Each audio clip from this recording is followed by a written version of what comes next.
A little bit more today. So in lab this week, we are going to be taking a 3-component mixture.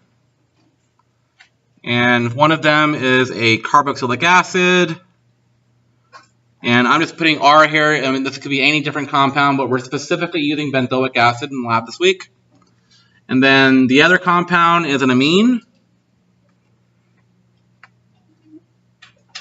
I believe it is a M-nitroaniline is the compound that we're working with today, a bright yellow compound. And then there is a neutral compound. And basically when we're saying the compound is neutral is that it's unreactive towards any kind of acid-base reaction. And I believe it's para-dichlorobenzene is that compound. So basically it's a benzene compound with 2 chlorines coming off. There's no acid or base properties of that compound. So I'm going to go ahead and call it N, as the lab does. That's for a neutral compound. All right, it turns out that all of these compounds here, because they have large carbon groups in here, these are all soluble in ether. So soluble in ether, and the common shorthand for ether is ET2O, because we have 2 ethyl groups coming off, and then the oxygen in the middle. Because these are so carbon-like, they are insoluble in water. Okay, let me fix the focusing a little bit here. Seems to be just a smidge out of focus. There we go. Okay, so what we can do is treat them with different acids and bases to make them soluble. And the main trick that we're going to be doing here is making them ionic. So you guys probably recall that like dissolves like. And if you turn these compounds ionic, they do become soluble. And if you recall your solubility rules from freshman chemistry, if you remember those at all, sodium salts are always soluble, and that's one of the kind of salts we're going to get. And then halogen salts are typically soluble as well, and we're going to get some halogen salts out of this too. All right, so what we're going to be doing, so here, first things first, and we can practice some arrow pushing here as an example. So when you have a carboxylic acid, you could treat this with a base. So going this way, we're going to treat it with Na plus and OH minus. And I think this is in the notes from last time. We can go ahead and do it again here. I'll use different arrow colors to make it different. All right. So don't forget that when you're doing these acid-base arrow pushes here that we have 2 different arrows. We have one coming from the base to the acid.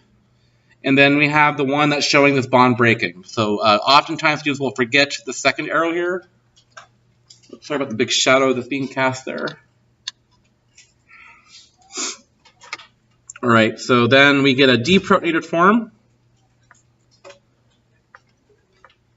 This is a sodium salt, and it is water soluble. So this is H2O soluble.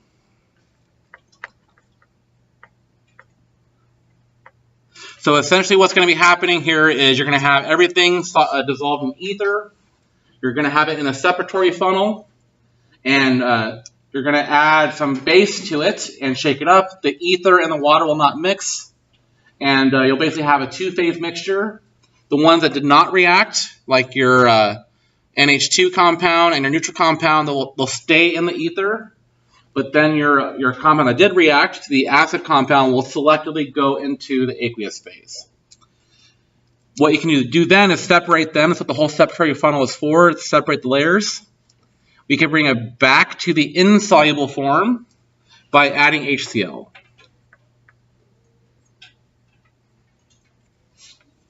And that'll basically push it back to the insoluble form, and it almost instantly crashes out of solution because it's not soluble.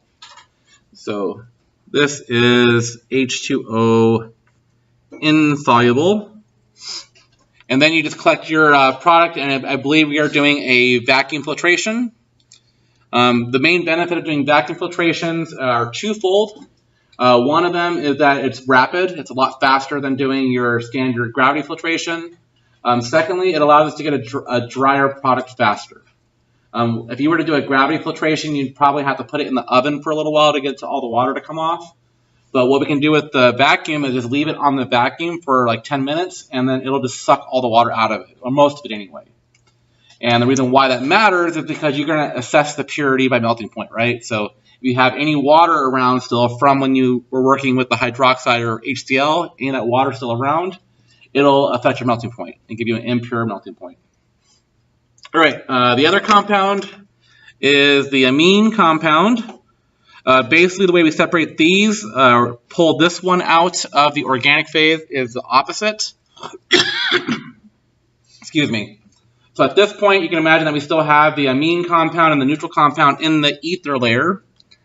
And then we can have this become, so everything over here is going to be H2O insoluble. We can make this one soluble with the HCl. And this will protonate. And here we have the lone pair going from the amine, attacking the H. Don't forget that we always have the 2 arrows for this. And then we have NH3 with the plus charge now, and then Cl minus. And I like to call these ammonium salts. I think they're technically aminium for amines, but this is the ammonium salt. It is water soluble. And then you separate that layer out, and then you can, after you have the aqueous layer, we can get the organic to come out of the aqueous layer by treating it with base. So it's essentially the opposite order of the first one. And it'll push it out of solution, it'll fall out. And I want to mention here that out of all the 3 compounds we're separating this week in lab, that is the only one that has a yellow color to it, is the amine. It turns out that when you're getting the neutral compound out, we basically just evaporate the ether layer, and guaranteed about 100% of you guys are going to get a little bit of yellow color in the neutral compound also. So what do you think that means? It's impure, right? So it works out that you would have to basically do different purification techniques to purify the neutral compound.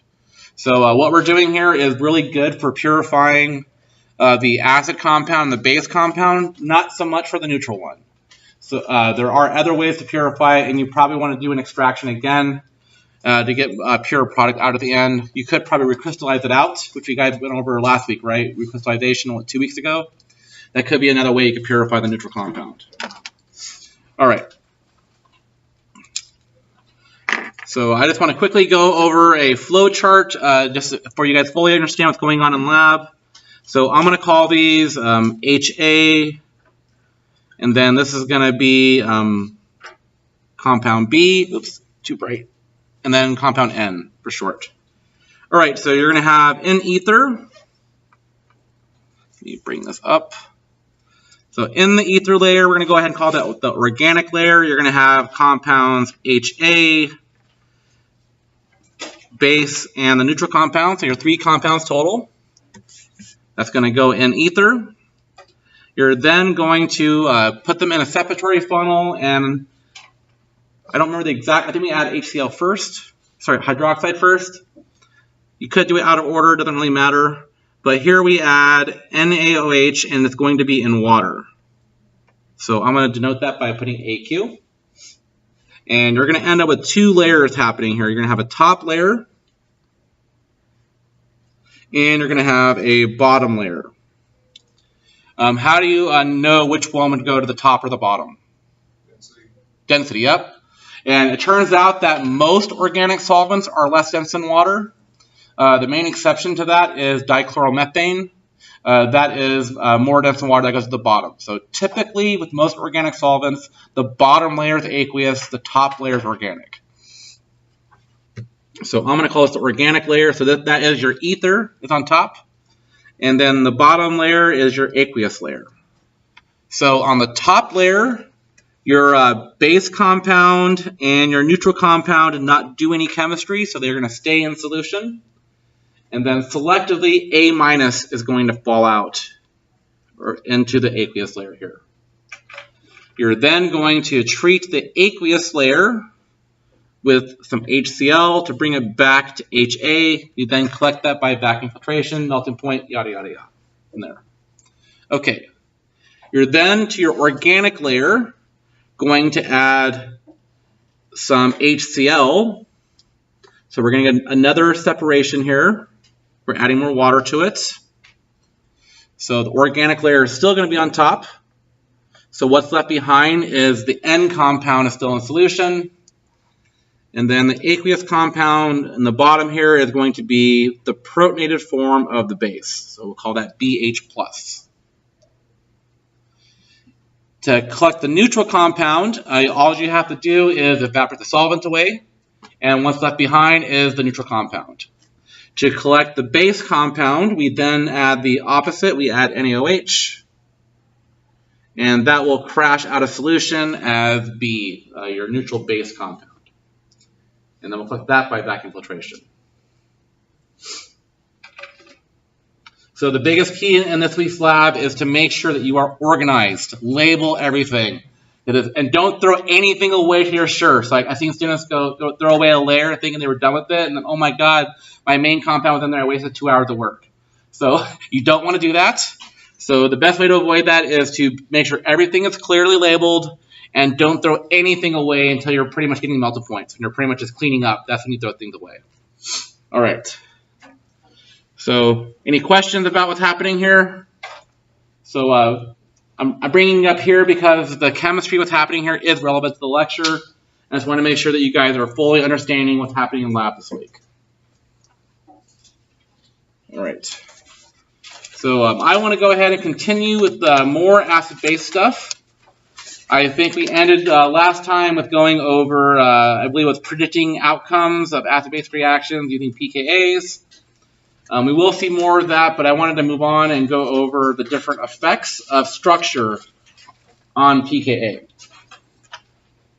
I do want to mention here that I have no intentions of providing a pKa chart for the test. And for the reason why, it's not because I'm trying to be mean to you guys or anything. I think it's a pedagogy reason in teaching style, whatever. And basically, I think it slows you down on a test. So in the past, I have given pKa tables, and I found students spending a lot of time looking at those tables over doing problems. So I think it's best to remember pKa's by grouping, like I did last time. I went over the different pKa's of like alcohols and water. It's best just to commit them to memory, at least the ranges to memory. All right, so next thing here is effects of structure on acid strength. There are a couple main factors here, and I know some of you guys that are following the second language workbook have seen this stuff in there already.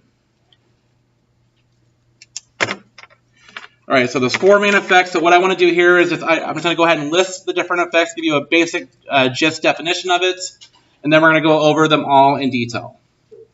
All right, so the main things here are bond strength,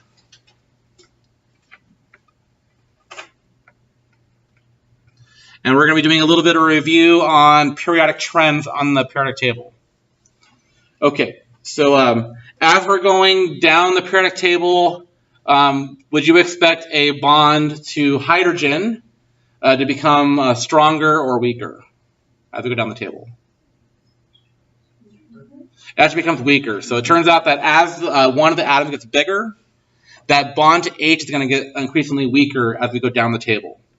So it works out that as your atomic radius increases, the bond to H decreases in strength, making it more likely to give up that H to something. So it turns out that as we go down the periodic table, acid goes strength or increases as we go down. So this increases down the table. So if we're going down in one column, these are going to be increasing in strength. Well, yeah, we'll go in more detail in a moment. All right, the next one here is hybridization.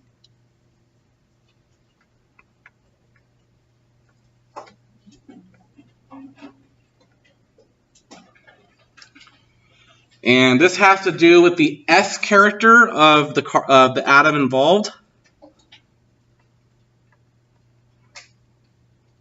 So basically what we're going to be doing here is we are going to be looking at the hybridization of whatever atom H is directly attached to. Thank you, Norton.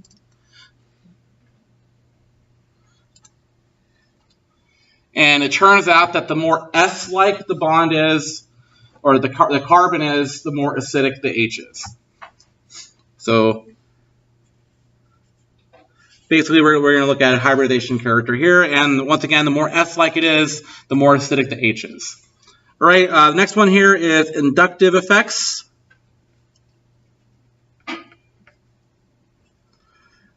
This is basically dealing with electronegativity. So electronegativity. Essentially, it turns out that electronegativity can have an effect on bond strength. It also has an effect on stability of the anion that's resulting at the end. All right, and then the one that actually is probably the most significant is resonance. And this is basically dealing with stabilization of the anion.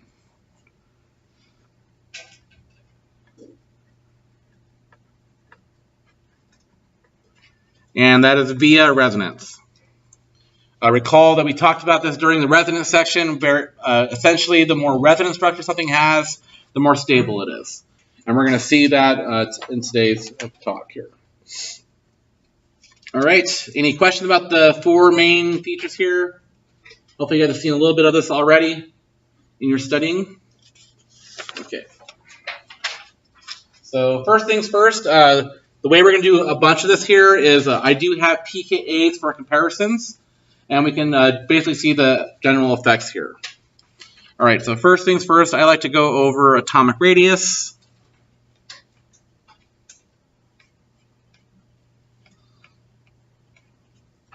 And this is directly related to bond strength. And we are specifically looking at the HA bond, like whatever is attached directly to the acidic H. Okay. All right. It turns out, once again, that as we go down the periodic table, atomic radius increases. So imagine here we have whatever A is, bond into H. And then as we go down the periodic table, we know that atomic radius increases. Like that. Like so. And then it just works out that as A becomes more massive, that bond gets weaker. And it is more likely to give up that H to something else. So bonds get weaker. Going down the table. Oops. And the net result of that is your acidity increases. All right. So the main comparisons I have here is the halogen groups here. So essentially we're looking at all these different binary acids. So we have hydrofluoric, hydrochloric, hydrobromic, hydroiodic. And it works out that as you go down the periodic table, these are going to change in acid strength.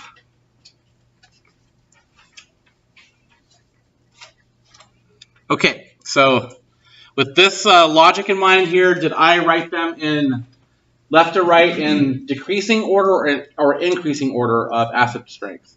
Increasing. That's like 50-50 there. They are in increasing order from left to right. So it turns out that this one is weaker, so less than. So we use the greater than or less than symbols here to talk about them. So we're looking at relative acid strength is increasing this way. And here we have their pKa's. So let me go ahead and use a different color for the pKa writing. Let's use, I don't know, purple. All right, the pKa of hydrofluoric, oops, there we go, is 3.2. So out of all the different mineral acids here, at least for the halogens, the only one that is considered a weak acid is hydrofluoric. All the other ones are strong acids. So this is -6, -8, and then -10. Okay, so with this in mind here, I have the pKa's here. Which anion would you expect to be the strongest base? Fluorine, fluoride, or iodide? Fluoride is a stronger base because it came from the weaker acid. Yep, remember they have the opposite relationship. So just make sure that we're clear here. So going this way is increasing acidity. And then if we're going to compare their corresponding bases, their conjugate bases here, so we have fluoride, chloride, bromide, iodide. Basicity is actually in decreasing order now. So this is the strongest base, so it goes in the opposite order.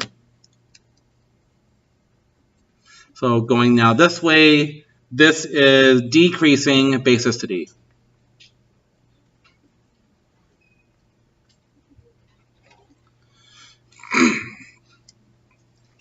Understanding basicity is pretty important. When we start getting outside of acid-base chemistry, start doing more nucleophile, electrophile stuff in this class, we're going to see there seems to be a direct correlation between nucleophilicity and basicity.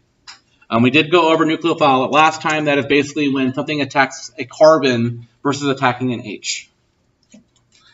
Okay, so I have one more comparison here that I want you guys to help me out with. So here we have, say, CH3OH versus CH3SH. And we're essentially looking at the acidity of these. And we're looking at basically the chance of oxygen losing its bond to H or sulfur losing its bond to H. Which one do you think is more likely? CH3SH is more stable. Or which one's the stronger acid of the two? The sulfur one, yep. So this one is the stronger acid of the two. So the direct comparison is we say that this is less than this one. So this is your stronger acid. And once again, that's because if you're comparing oxygen and sulfur, they're in a direct column with each other. So they have similar properties, but sulfur is a larger atom than oxygen is because it went down the table. So this becomes more acidic. All right, any questions about the bond strength as we go down the table? It's directly related to atomic radius. Okay, the next one is similar, except now, so instead of going up and down the table, we're going to be going left and right on the table. And honestly, this is mostly with looking at what's happening in the first p orbital lines. We have the boron, carbon, nitrogen, oxygen, all that group there. And that's dealing with electronegativity.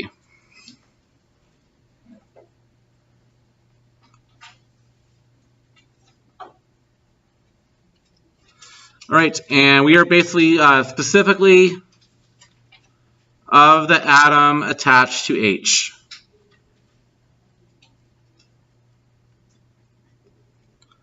Okay. So it turns out that if whatever atom is directly attached to the hydrogen, as that atom becomes more electronegative, it means it's going to be pulling more of the electrons towards itself, less sharing with H. And what do you think happens to that bond strength then?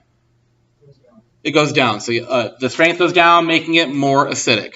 So it turns out, once again here, that the more electronegative the atom is, it has a stronger tendency to pull electrons towards itself, therefore weakens the bond. So we're going to have a trend which increases from left towards the right. So out of this set here, HF is going to be the strongest acid, where the last set it was actually the weakest acid, right? So, all right, let's go ahead and write this out here. More electronegative equals stronger tendency to pull E minus towards, here we go, towards itself. And what happens, it becomes a weaker bond. Okay, so just like last time, we have some comparisons. So here we're going to have an alkane CH versus, so I'm drawing out the bond that we'll be breaking here in an acid-base reaction. And there we have water. And then the last one here, I'm just drawing it in that direction just so it's consistent with all the other ones. So now we're directly comparing carbon versus nitrogen versus oxygen versus fluorine. So just be clear that that's what we are comparing. We're just looking at what atom is directly attached to the H. Okay, do you guys remember the pKa approximate for an alkane? 50. It's about 50. Yep, so pKa is here. This one's 50. Oops, I was going to use purple for this. Gotta stay consistent here. All right. We didn't mention the amine one yet, but this is about 35. So we do get a significant difference. Water was one that I mentioned the number. What is that? Yep, 15.7. And look at how much these are changing as you go left to right. There's huge changes. So just the jump from, say, here to here, that's a difference of 15, right? That is 15 orders of magnitude. That's 10 to the 15. Because remember, this is the log scale. So that is a huge jump. Even a single one pKa is a significant difference. So, and this is even further off. This is like 20 or roughly 19 or so orders of magnitude different.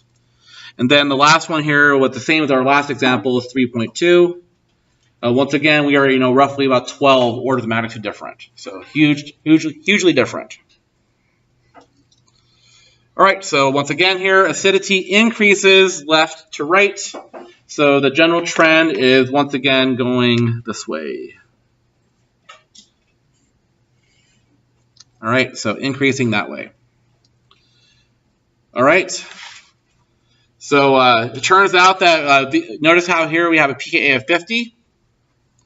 So, some of the strongest bases we're going to encounter all year long are C- bases. Anything with a carbon with a lone pair. Those are really strong bases because their conjugate acids are extremely weak. All right. Any questions about electronegativity? So once again, as you go left and right on the table, and you're mostly going to be comparing the first column there. So things below that, not so much. I also do want to point out that most of the time when you guys are going to be comparing acid-base strength, in an ideal world, we'll be comparing the one variation, changing in between them. If you're changing more than one factor at a time between molecules, I think at that point you want their actual pKa's to look at to compare them. What we're building up to basically is we're going to be able to compare acid-base strength without having their actual pKa's. So don't worry, we can do it. All right, next thing I want to talk about here is hybridization. Once again here, this is the S character.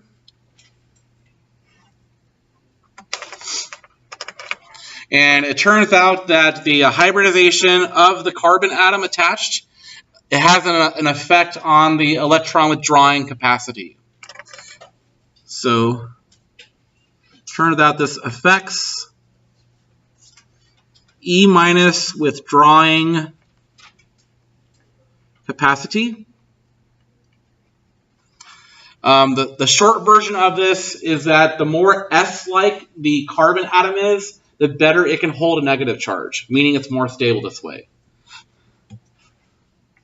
So more S character can stabilize the anion.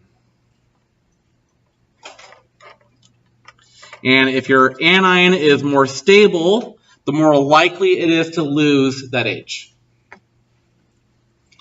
Okay, so the examples here I have is an alkane CH versus an alkene CH. So alkane, alkene, and then as you guys can probably guess, we have the alkyne. Okay. So which one of those three do you think is the most S-like on the carbon? The alkyne is, yep. So you could think of it as kind of a percentage. So this one here is sp3 hybridized. So there we have 4 orbitals total. So if you think about it in terms of a percentage, I would say that orbital is 25% S in the hybrid there. So 25% S. This next one here is sp2.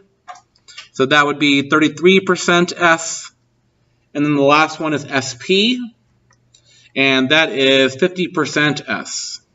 So that one is the most acidic. And these values were on that table I gave you guys last time. This one is purple. pKa is 50. And this one was, say, 40 to 50. I have 45 in my notes here. So 40 to 45, let's go ahead and go with that. And then the last one here is 25. So there doesn't appear to be a huge difference between like these two. Like it doesn't change as much, but there's a huge jump when you go to the alkyne. That becomes actually acidic enough where we actually can deprotonate it. All right. Let me add another little comment in here. If you compare these things to water, these are basically not going to deprotonate in water typically. And we actually can get them to deprotonate if you throw in a really strong base. So let me show you how we can do that. So we're actually going to be using this as a really common reagent, but it's only really useful if it's deprotonated. So what we can do is take a terminal alkyne. So I just want to add in here, this is a terminal alkyne. You guys remember what it means when I say terminal? Yep, at the end of the chain. So why don't we worry about the internal alkynes here, the acidity of those?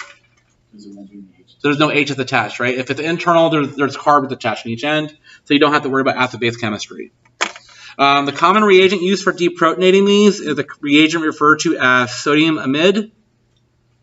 It is NaNH2, and this is a plus-minus thing going on here. I want to do the arrow push for this, but what do you guys think? How many lone pairs does nitrogen have on it here? It has 2 sets of lone pairs.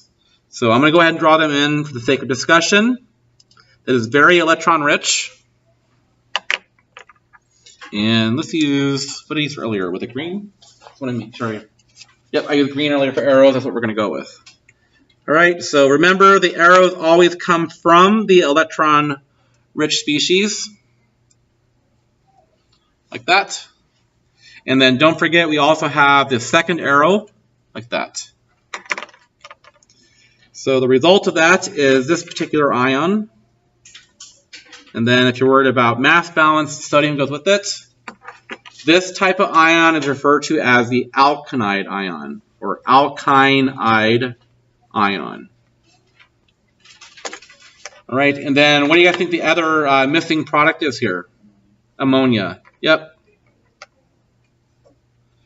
We just talked about this a few moments ago. We can compare the pKa's now to see why this reaction would be favored to go to products.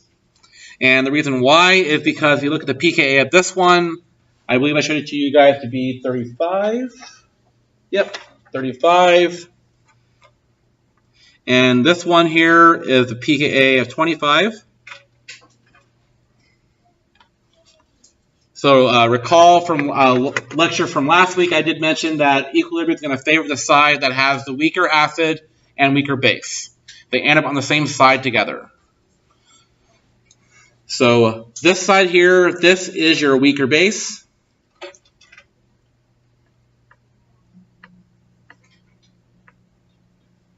And this is your weaker acid. Products are favored.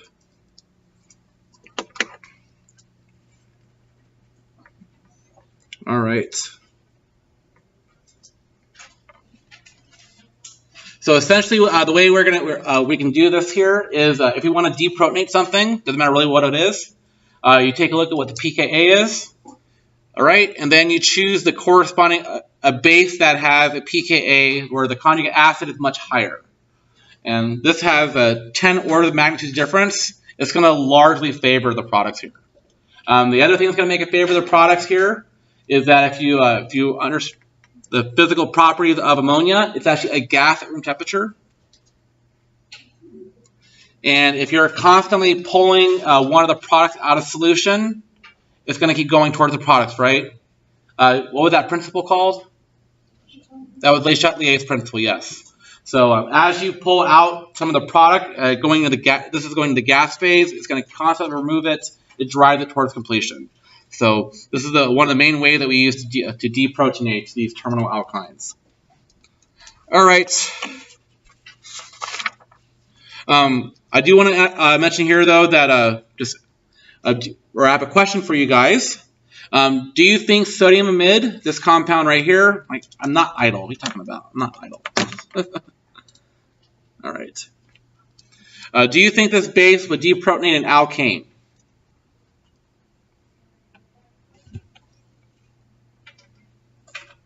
What do you guys think?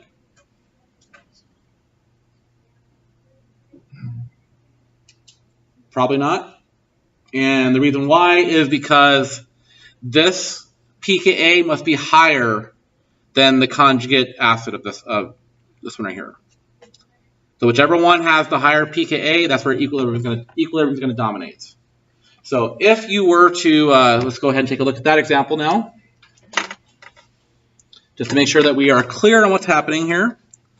So we're going to do a similar example, except now it's going to be an alkane. So go ahead and do a deprotonation like that.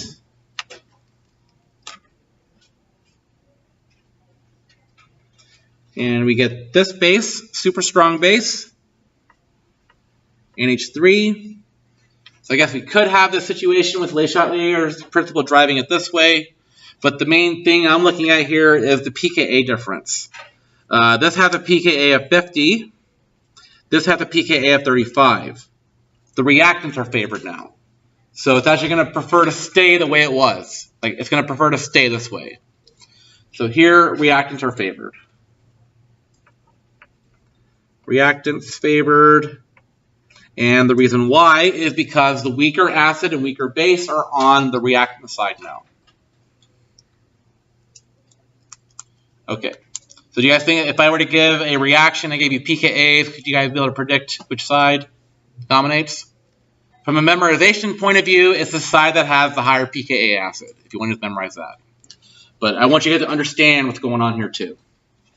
Because in a question like this, if I were to ask you which side dominated, I would, because you have a 50% chance to get it correct, I'm going to ask you to explain your answer in a situation like this. So be ready to be able to explain why the reactant would be favored in this reaction, why the product would be favored in this one. Okay, so we have a few more effects to go through. We still have to go through induction. Induction has to do with the proximity of other groups to the acidic H. So we do have situations where a couple atoms away, there might be something like chlorine that might affect the acidity of a hydrogen that's several atoms away. All right, so this is called induction. And this is basically dealing with the proximity and I want to be a little bit more generic here of heteroatom groups. So heteroatom groups. There are two main ways that we can categorize these kind of groups. One is if they are withdrawing groups, one is if they're donating groups. We talked about this a little bit back when we were doing the resonance stuff. So it turns out that EWGs are withdrawing groups. So I'm going to abbreviate them as EWGs. And these actually have a tendency to spread out the negative charge of the anion, thus stabilizing it. So these they spread out the negative of your A minus, the conjugate base. This stabilizes the anion. And the result of that, thus, is that H is more acidic. H is more acidic. The main kind of EWGs we're going to worry about in this section is halogens. Halogens are EWGs. We'll worry about the other groups next semester. Okay, next type are the EDGs. These are basically the opposite. So these are donating groups.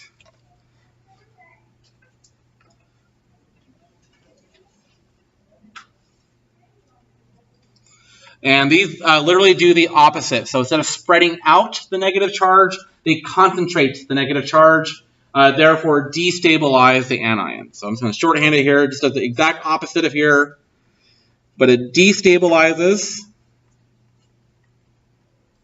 the anion, and the H is less acidic.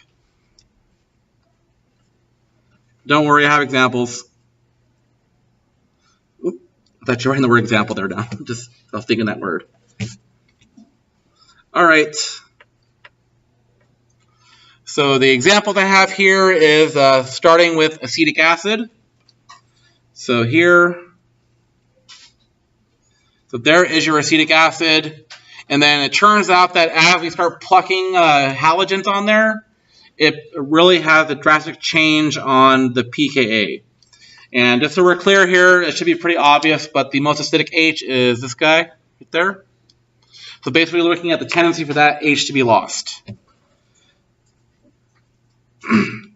So here we have that version, and then if we have a second chlorine on there versus having a third chlorine on there.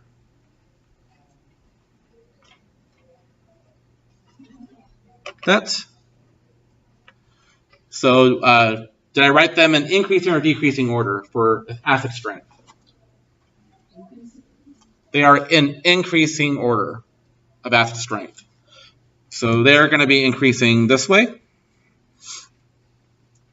So here, acid strength is going that way. STR for short. And I do have pKa's. I like using pKa's for comparison, just to emphasize the points here. So it turns out this one here is 4.76. This one here is 2.86. This one is 1.29. And then this one here is 0.65. So I have more of a meta question for you. Which effect do you think is more pronounced? Induction or hybridization? Yep, hybridization. So as we went across in hybridization, those were like many orders of magnitude different, right? Where these ones are kind of just like they're within like one order of magnitude typically. So they are significant, but they're not as significant as it was for the induction effects. Sorry, the hybridization effects. All right. I have a few more examples here that I wanted to look at here, and we can see the difference. It turns out that the proximity, sorry, this one going back here, the number of them, basically as we have more of the withdrawing groups on there, the more acidic it is. And then it also turns out that the proximity of the withdrawing group has an effect as well, because the negative charge is going to be here. So the closer the withdrawing group is to where the negative charge would be, the more acidic it is. So the example I have is where we have the chlorine atom 2 carbons away versus 1 carbon away. And it turns out that this one, where the chlorine is closer, is more acidic. So this has a pKa of, oops, supposed to use purple, keep forgetting. 4.52 I have here for this one.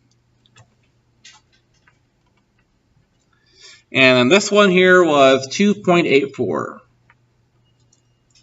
You can imagine how fun it was to prepare my lecture notes for this. I did a lot of Google searching for these structures and their pKa's.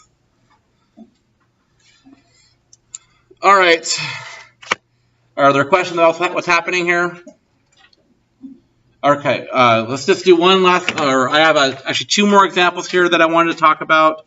So what about if we have, let's say this compound versus this one, and the main difference is going to be Here, let's have a chlorine, and then suppose here we have a fluorine. Why? Yes. So this one we're comparing their position on the table directly. So it turns out where this one is actually the most acidic. So I don't want you to get this to get mixed up with what we talked about earlier. The acidic H is not actually attached directly to this halogen. So since it's affecting it from a long distance, the effect is a little bit different. So in this case, this one is the most acidic because the fluorine is more electronegative than the chlorine is. When earlier, though, we were looking at the mineral acids of these, where the H is attached directly, that had to do with atomic radius. So that is not how large these are is not affecting the acidity of the H because the H is several atoms away. All right, I don't have a pKa for this one. All right, the last one here, I don't have a pKa for this one either, but we could be able to logic our way through it.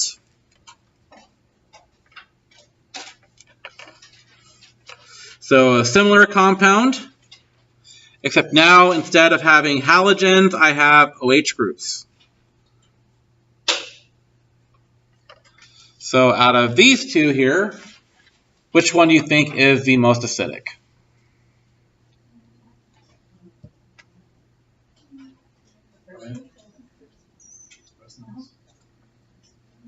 Not quite resonance here. So things that have, going back to these groups here, it turns out that heteroatoms that are not halogens with lone pairs are donating groups. So it turns out that OH is actually an EDG, not an EWG. All the halogens were EWGs. It turns out that this is the opposite. This is an EDG. They have an opposite effect. So for this one, the closer proximity of it weakens the acid strength. So the further away it is, the more acidic it is. All right, so there are a huge variety of different types of EDGs and EWGs. The main one I want you to be aware of for now are EWGs are typically halogens, and then your EDGs are things that have lone pairs on them that are not halogens, so mainly oxygens or nitrogens. There is a huge list, and it turns out every kind of possible functional group in there can fit into one of those two categories. I'll make you memorize that list next semester. When it's more relevant, it's actually a lot more relevant next semester. All right. You know what? I did all stuff on my computer, updating things for like an hour before class, and then as soon as I'm in class, Norton keeps giving me notifications. Couldn't do that 2 hours ago. Okay. All right. And the only reason I'm even using Norton is because I had a free license for it, so here we go. It was free. All right, next effect here is resonance. This one is actually, in most cases, the most significant effect. So resonance. And basically, we are looking at stabilization of the anion.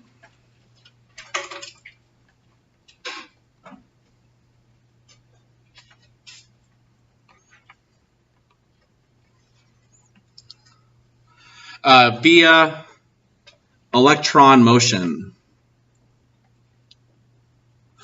In general, the more resonance structure something has, the more stable it is. So for example, the kind of things we're going to be doing here is the direct comparison here is these two. It's a good comparison here. And for both of these, you guys should be able to approximate what the pKa's are. You remember the approximate pKa for an alcohol? It's in the ballpark of water. It's actually a little bit higher than water. Like 15 to 17. We're just going to go ahead and just put it on the low end here at 15. And then what about carboxylic acids? Where are those pKa's at? 4 to 5. This specific one is actually, I know this one specifically to be 4.76. So look at that. There's 11 orders of magnitude, roughly, but just by adding the double bond O. And the reason why is because we then go ahead and look at the anions. So once again here, these are the pKa values. And for both of them, I want to go ahead and deprotonate. So I'm going to go downward so we can directly compare them. So we're going to have the H plus ion, and then we have the alkoxide ion. This is called an alkoxide.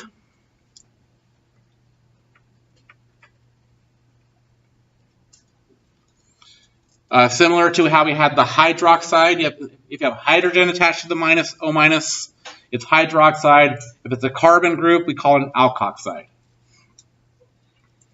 All right, and then here we have H plus, and then we have the conjugate base of a carboxylic acid, which is a carboxylate. So instead of a carboxylic acid, we add the ATE ending on there as carboxylate. This one here has no resonance structures. This one here does have resonance. So it turns out that because of the anion having more resonance, this is a more stable anion than this one, therefore making it a weaker base. So weaker base, stronger acid, weaker acid. They have an inverse relationship. So once again here, this one has no resonance. This one has resonance. And for fun, we could show this like that. You're basically moving that double bond, single bond, negative charge just back and forth between them. The interesting thing about this, we actually saw this during the IR section. I mentioned about the OH broadening effect of your carboxylic acids.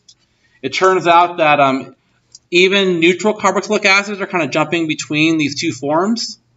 And you can essentially think of them as those oxygens kind of passing that H back and forth to each other. Neither one of them really wants it. They want to be in this form. So they kind of pass it back and forth.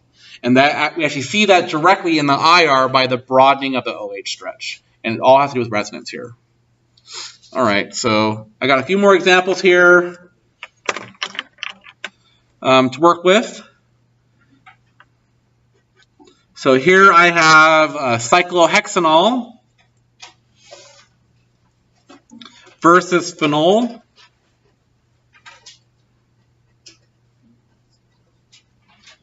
Like that. And which one do you think is the stronger acid? The one on the right is. This one has a pKa of about 15. This has a pKa of about 10. So we have a 5 order of magnitude difference there. All right, and then the next one I have here is, so here we have an alkane. And I'm going to emphasize which H's they are. They would be the ones on the end here. Versus one that was one away from a double bond. Like that. So which one do you think is more acidic? The one on the left or the one on the right? One on the right. The one on the right, so if you deprotonate this here, let's just go ahead and show it for the sake of discussion. We are going to get a lone pair right there. And you could show resonance where that double bond and lone pair kind of flip places. And then you end up with the lone pair there and the double bond over here. So that one has resonance. This one would not have any resonance. It's kind of just stuck there on that carbon. Can't go anywhere. So if you have the if you focus that lone pair to be, or the negative charge to be stuck somewhere, it can't move around, so you don't have any resonance, and you have no inductive effects spreading it around the whole molecule. Nature doesn't want to do that because it's high energy this way. Lower energy, higher energy.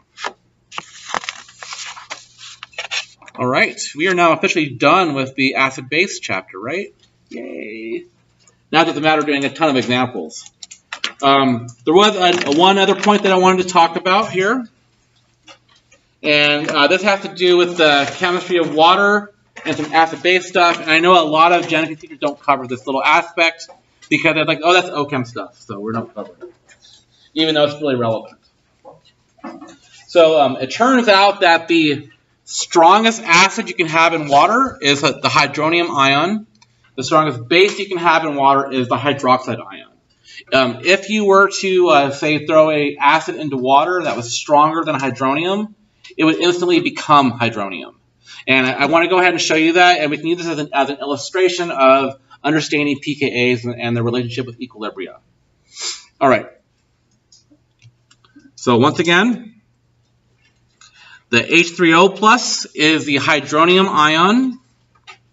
So hydronium, and this is the strongest acid in H2O.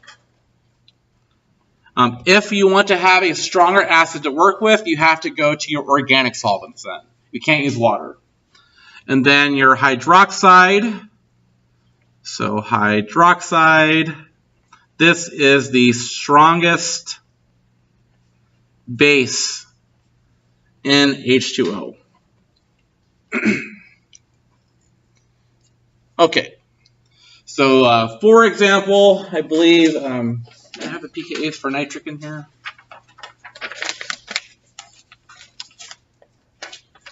I don't. I think it's like -3, -6, that range. All right, let's just go ahead and go with that. So HNO3. So if you have nitric acid in water, these will react. I believe this is in the range of -3 to -6. I don't remember exactly right now, but I do know it's -3 to -6, that range. And essentially what we're looking at is water will become hydronium. And what else we're going to have here is nitrates. So NO3 minus. And we know what the pKa of this one is. It was in the table I gave last time. I believe it was -1.7 in that range. So if you have an acid that has a pKa lower than -1.7, it's going to instantly become hydronium, because hydronium is the weaker acid of the two. So nitric acid is the stronger acid. Hydronium is the weaker acid. It's going to go towards hydronium. So here, hydronium is favored. So just make sure we understand this here. So products favored. Okay, another example of a strong base would be, suppose we put something like carb anion in solution with water. So here we have a super strong base, and we want to run a reaction with some water. Water actually ends up being a complication here, because that happens. We get an alkane, and then what else do we have? OH minus. All right. So now we're doing the reverse case here. We need to figure out what the acids are, what the bases are, and we need the pKa of the acid species. So in this case, water is acting as an acid, giving up its H to the other species here. This had the pKa of 15.7. And then this one here had the pKa of 50. Like that. It's very largely going to favor the products here. And notice here how I'm showing the formation of a hydroxide. So once again here, if you throw a stronger base than hydroxide in solution, it'll just react with water to become hydroxide. So you can't have a stronger base in water than hydroxide. So both cases here, products favored. This can be a tricky situation here sometime when you're looking at pKa, like which one do I use? And you need to make sure that you're really clear on which acid form you're using. So for example here, when I'm making this comparison here of hydroxide forming, I don't want to make an error and use the -1.7 pKa, because that is specifically for the deprotonation of hydronium, where the pKa for the deprotonation of water is much different. So you just need to make sure you're using the correct form of it. We always look at the acid form. So you look at what the base is, minus or add one H to it, that's the compound you're looking at. And then here, we have one more H here, so we have the extra H. All right, are there any questions about this here? Should we do one more example? Probably, yeah. Another example I could think of is sulfuric. Let's go ahead and take a look at sulfuric.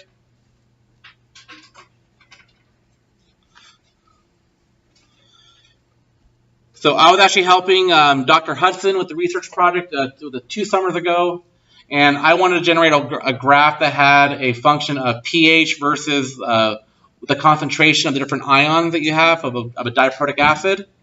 So like what pH range, whether is it H2A, what pH range is it HA minus, and then what pH range is A2 minus. In order to do that, you have to get the pKa's of these, and it turns out that this one is so acidic that it's unmeasurable. I saw a bunch of ranges, like I saw from like -50 to -6, and then I found another piece of literature saying that they've concluded that it's unmeasurable because it is so high. Like they can't find a form when it's actually still together. So that is a very low pKa. So very low, and the lowest one that I saw for this was kind of ridiculous at -50. This will instantly react with water and become hydronium. And we're going to have the bisulfate ion, HSO4 minus. All right, so now we have the situation of, okay, what pKa of water am I going to use here for comparison? Am I going to use the 15.7 or am I going to use the -1.7 to compare with? I just want to make sure that you guys are so like here we have a couple situations of when we used -1.7 versus using a 15.7. We're using the -1.7. Yeah, we need to know what the acidity of the hydronium is here. So here we're going to use -1.7.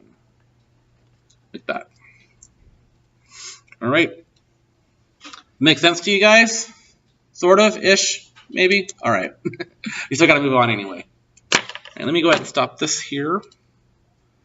This is actually